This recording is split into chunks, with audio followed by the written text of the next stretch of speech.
Welcome to another episode of Week in Review from CitizenCitadel. This week we're going to take a look at the Legatus Pack, the scanning and radar systems, and the Aegis Eclipse. It's been a quiet week in Star Citizen this week, as CIG start to build up to the 3.2 Evocati release. As such, we've got 6 items for you this week, so let's get started.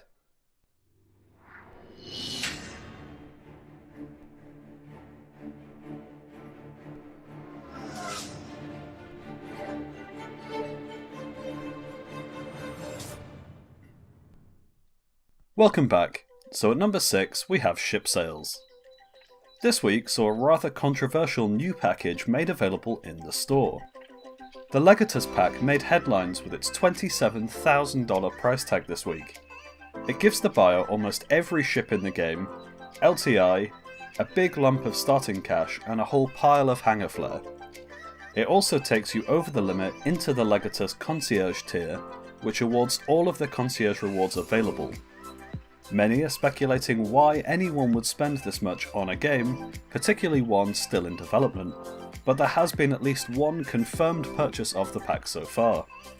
CIG told us that they created this pack because of backer demand. At number 5 we have the roadmap update.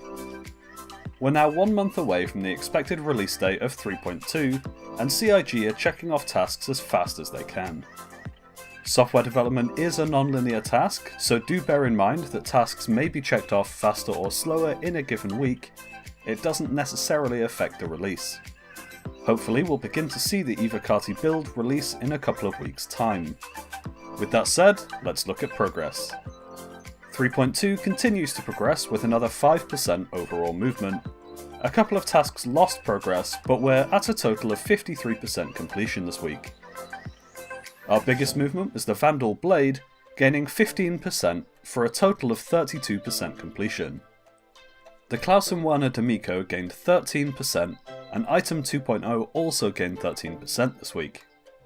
Overall, we're mostly green across the board, seeing big strikes towards completion.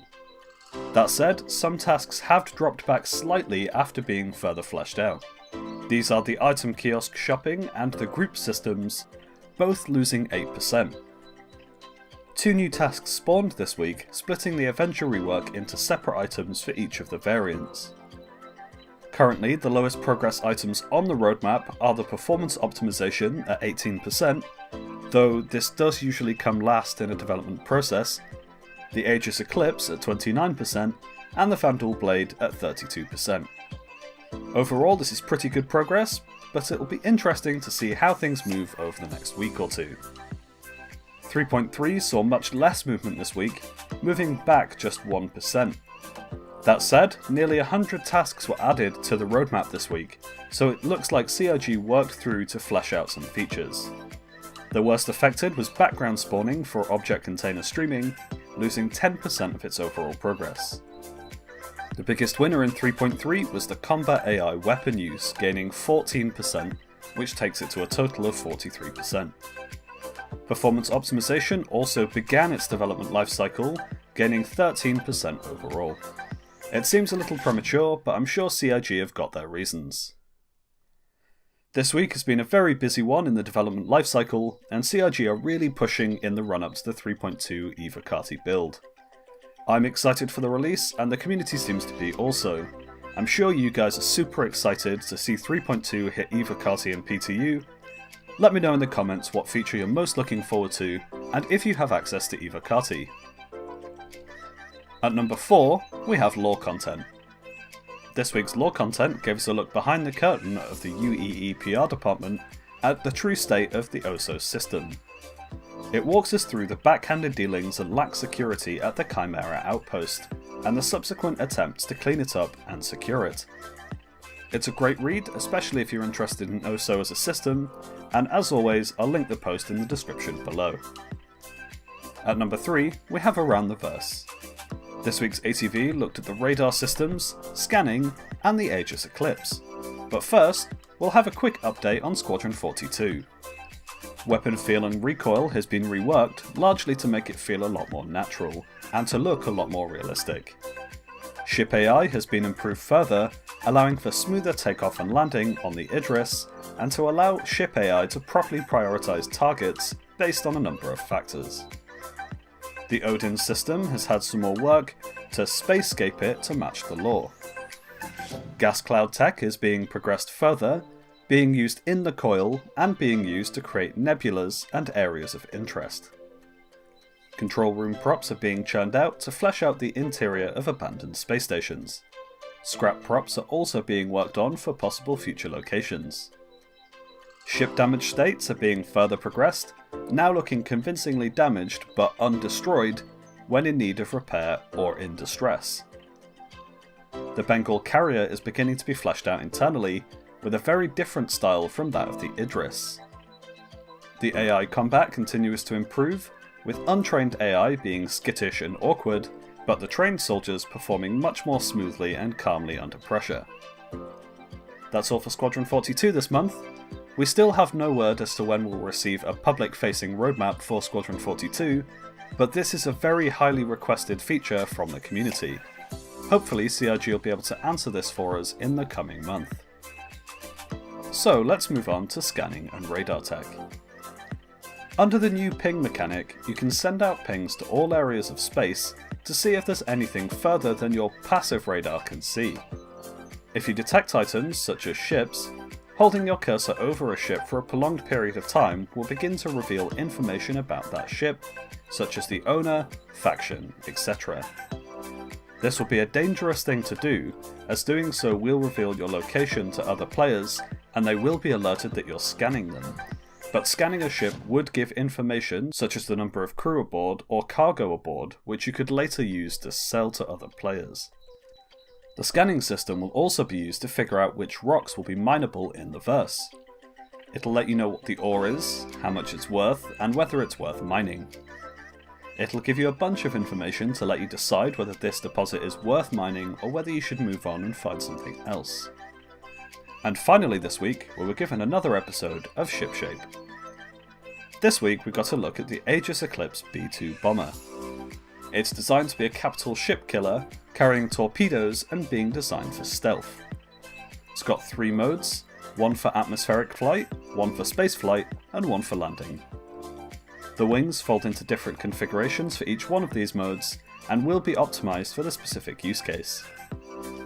You'll hopefully be able to load different types of torpedoes into the ship, and select which one you want to fire using the rotating torpedo system. The torpedoes themselves are size 9, the same as that on the Retaliator. This will give the Eclipse some serious firepower. That said, this ship is not super defensive, so you'll usually want to be part of a convoy, designed to protect you while you get close to the target. If you try to do it on your own, you'll almost certainly be detected and destroyed. It's got a couple of smaller guns for defending itself, but it's not designed for dogfighting.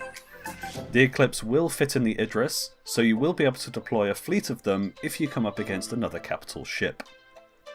That's all on the Eclipse for now, but it is expected to make its way into 3.2 in a month's time. At number 2, we have Reverse the Verse. This week's RTV gave us a look at scanning and radar mechanics once more. We got a lot of this information in ATV, but I'll cover the new things here. Pinging will send a 360-degree ping in all directions to search for items. If things are detected, they will show up as blobs on your screen to give a general idea of where they are, but not what they are. You can also send a focused ping in one direction with a limited angle, which will have a similar effect, but if the ping is within a small enough distance, it will give you much more information. The scanning UI is currently built into the mining UI, and scanning rocks will give you info on what's contained within, so you can decide whether to mine it. There is a pure scanning UI, but it's not currently ready. It will give you more generic information about non-mineable objects such as ships. In the future, the plan is to put the scanned blobs on the radar to allow you to find your way to them. In the future, CIG want to allow you to block scanning from other ships, either fully or just to hide certain aspects, or even to put out false results. That said, this won't make its way into the first 3.2 iteration of the scanning system. As part of the scanning gameplay in the future, you will be able to spoof information that's presented by the scanning system. For example, faking being a UEE ship when you're actually a pirate ship. The system is being tuned to allow you to hide yourself. Whether you'll be detected depends on a number of factors, including EM and IR. You can reduce these by doing things such as reducing power usage or turning off ship components. At a certain level, reducing these will hide you. Whether you are detected depends on your values and distance from the scanning ship, along with various other ambient factors. One of the things CIG want to work on is letting players know how detectable they are to other players' scanners. For detecting specific angles, you'll have a choice of ranges, from 360 degrees, 180 degrees, 90 degrees, etc., moving down to some really tight angles. The advantage is they will detect more details and from a further distance. The weaker the return signal, the bigger the blob will be. This means if you're really far away from an item and you find a large collection of rocks, you may get almost no useful information in the blob. You'd need to get closer and scan that specific range. There's currently no tiers to the scanners, but there will be in the future. This will allow you to buy better scanners, such as medium, large or capital level scanners, which will have better ranges, be more powerful, etc. All of the scanning results will be stored in a data bank on your ship, and you should be able to sell or share this data with friends, crew, etc. CIG are creating an item called the Transponder, which will allow people to know who you are, with your factions, information, etc., without having to specifically scan you for it. This will probably be spoofable in the future to allow you to fake who you are, and you will have the option to turn it off completely. There will be a cooldown time for each ping, and it'll drain your power for a short time. This will discourage you from spamming the ping all of the time. In the future, you should be able to merge data, such as two scans from different ships nearby to each other. This will allow you to do things such as triangulating the location of items. This isn't planned for any time soon, but we should see it make its way in eventually. In the future, you'll be able to scan for specific things such as resources, ships, etc. Environments may also affect the scanning mechanic, such as heat affecting IR in swamps, to make it harder to scan the environment. That's all for RTV this week. We got an interesting look at the future of the scanning and radar systems, and I'm quite excited to see version 1 make its way to 3.2. And finally, at number 1, we have the community overview. This week saw the wrap up of the video competition. We're still waiting on the final results from CIG, but some of the submissions were very impressive. The community seems to be restless for the 3.2 release, and are looking forward to the Evocati build. There's the usual level of anxiety regarding the pace of development and funding that we usually see before a major patch, but that is to be expected. That's all from me for this week. Like if you liked it, get subscribed, and you can check me out on Twitter at CitizenCitadel. Leave a comment below letting me know what you think, and I'll see you guys in next week's episode of Week in Review.